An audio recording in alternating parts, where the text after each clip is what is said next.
Adaptation.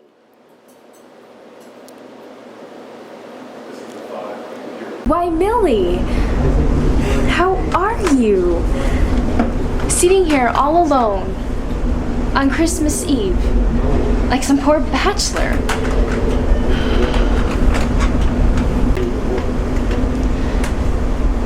You know, it makes me feel really sad to see you alone. Alone on Christmas Eve of all times. It makes me sad as once I was in Paris and I saw this wedding couple at a restaurant. The bride was reading a comic paper and the groom playing billiards. I said to myself, with such a beginning, how will it go and how will it end? The groom was playing billiards on his wedding day and she, you're going to say, was reading a comic paper on hers. But that's not quite the same, is it?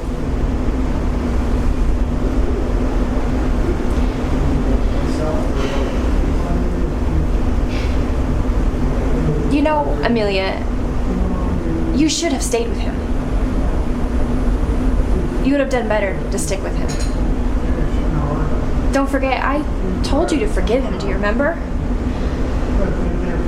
Then you would have been married and have had a home.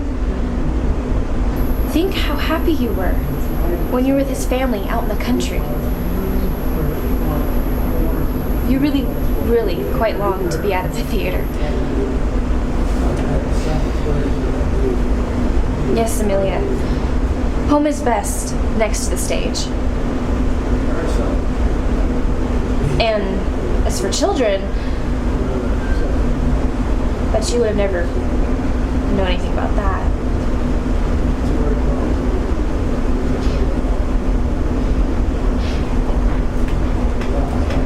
Well, now you must see what I got my kids.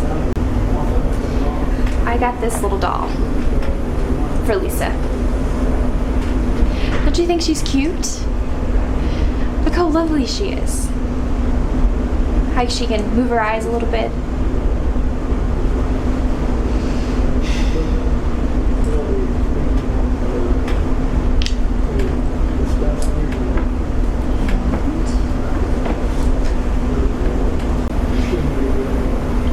And here is a toy pistol for Maya.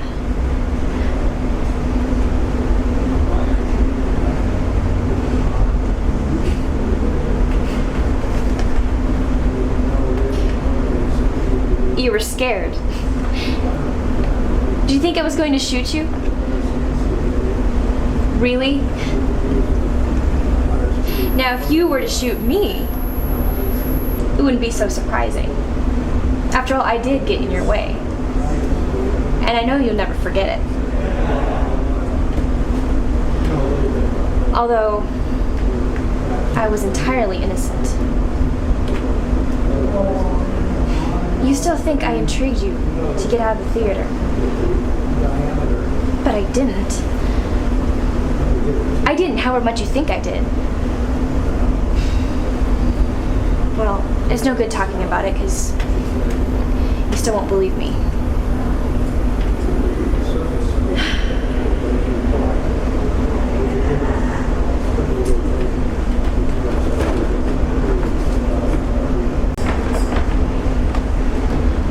And these I got for my husband.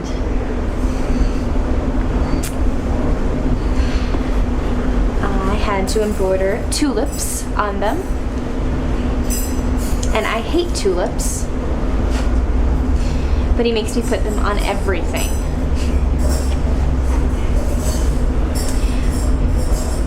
Look how small of feet he has. You've never seen him in his slippers, have you? Look, I'll show you. But when he gets angry, look, he stamps his feet like this. Those damn girls who can never learn how to make coffee. Blast! And that silly idiot hasn't trimmed the lamp properly. And then there's a draft under the door and he gets cold. Oh, dang it, it's freezing in here. Those damn fools don't even know how to keep the stove going.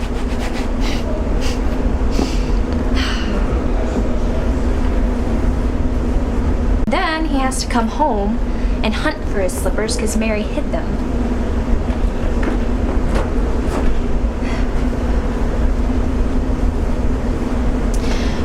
Well, it's not right for me to make fun of him. He's a good man and a very good husband. What are you laughing at? What is it? And you see, I know he's faithful to me. He told me himself. What are you giggling at? And that while I was on tour in Norway, that horrible Frederica came and tried to seduce him. Can you imagine anything more crazy? Oh, I would have scratched her eyes out if I was home. I'm glad he told me about it. As a matter of fact, Frederica wasn't the only one. I can't think why, but all the women in the company seem to be crazy about my husband. They must think his position gives him some say in who's engaged in the theater.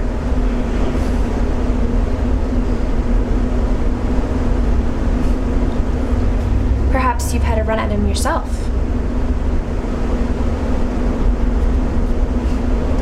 But I know he's not interested in you. You guys always seem to be having a grudge against each other. Or so I felt.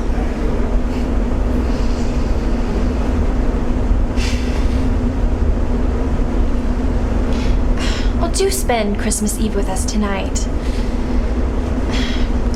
Just show me that you're not offended by us.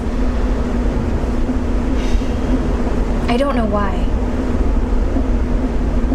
but it seems crazy not to be friends with you. Perhaps it's because I did get in your way that one time. Or, I don't know really. I don't know at all why it is.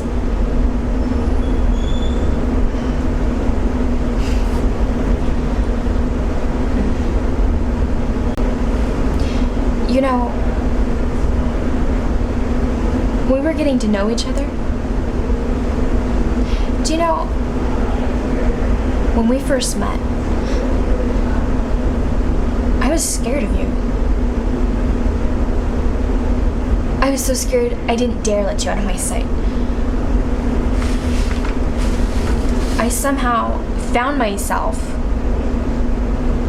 around you or near you all the time. I didn't dare let you be my enemy, so I became your friend. But when you came to our home, I always had an uneasy feeling, because I saw my husband didn't like you, and that irritated me. I did all I could to make him nice to you, but it was no good. Until when you got engaged. Then you became such tremendous friends, and then at first it looked as if you only dread to show your feelings. But now, you were safe.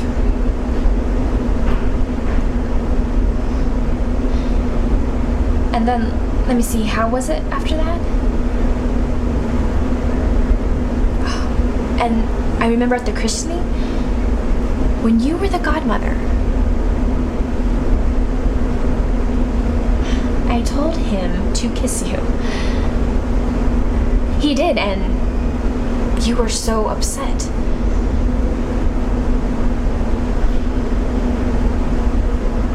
As a matter of fact, I didn't notice it then. I didn't think about it until afterwards either. I never thought about it until now.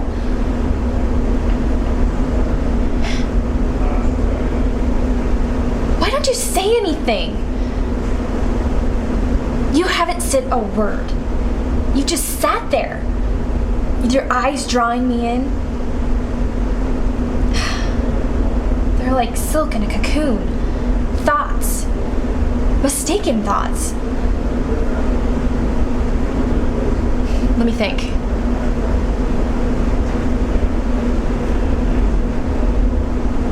Why did you break off the engagement?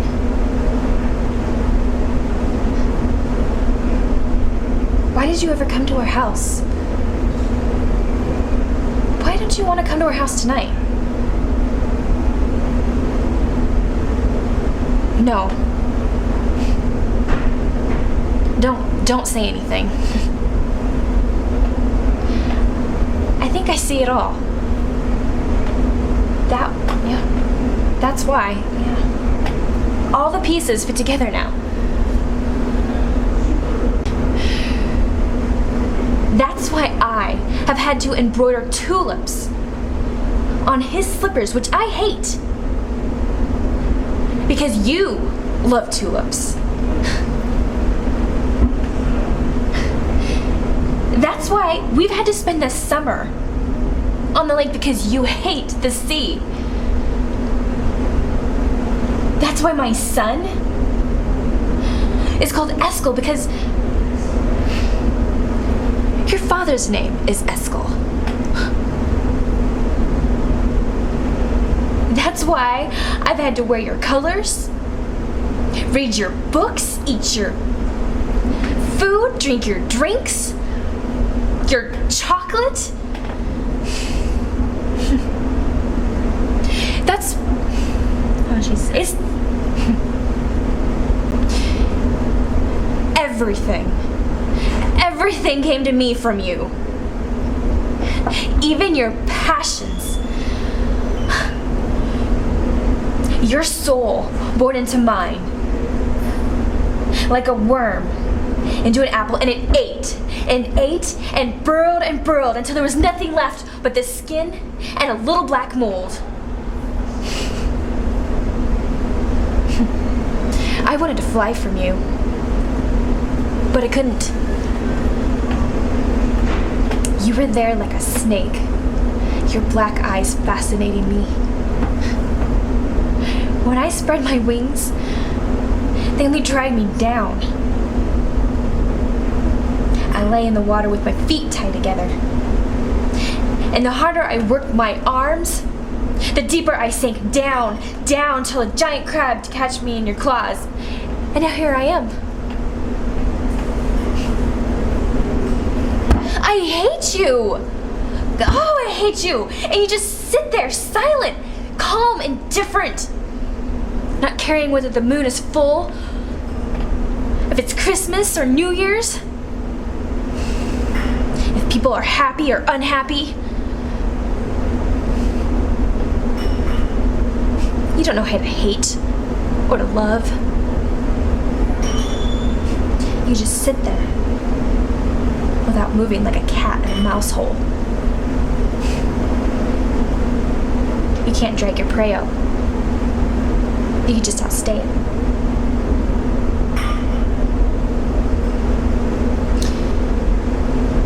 You know, they call it a rat trap because of you. Here at the cafe. Because you sit in your corner and read your paper. And you sit there and see if anybody else's life is ruined, or if anybody's been thrown out of the theater. Sizing up your victims and weighing out your chances. Poor Amelia. Do you know, I couldn't be more sorry for you. I know you're miserable. Miserable like some wounded creature. and vicious because you're wounded.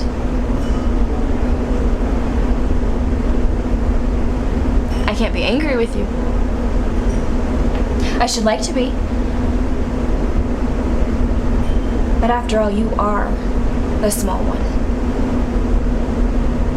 And as for your affair with my husband, doesn't worry me in the least.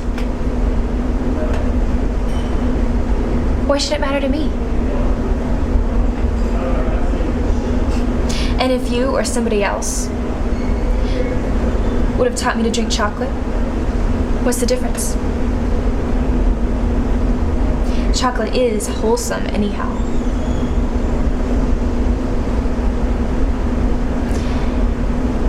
And it only gave me a stronger hold over my husband.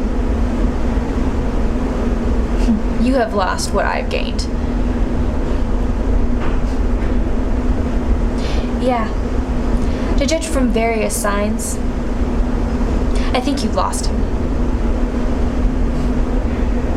Of course, you meant me to walk out, like once you did. Which you're regretting.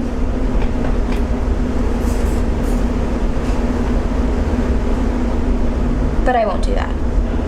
One shouldn't be narrow-minded, you know. Why should anybody else want what I have? Perhaps, taking everything into consideration, at this moment it is I who is the stronger. You never got anything from me. You just gave away from yourself. And now, like the thief in the night, when you woke up, I had what you had lost. Why was it then that everything you touched became worthless and sterile? You couldn't keep a man's love. For all your tulips and your passions, but I could.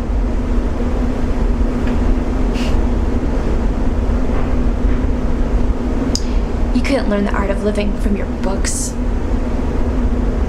but I learned it. You bore no little Eskel, except for that was your father's name.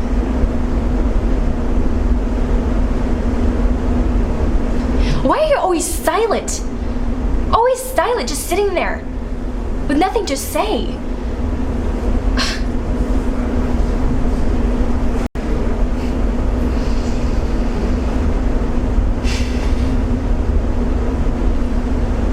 You know, I used to think it was because it was strength.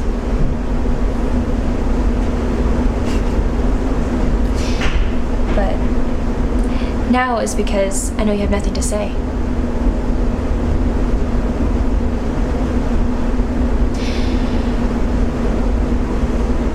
Well, now I am gonna go home to love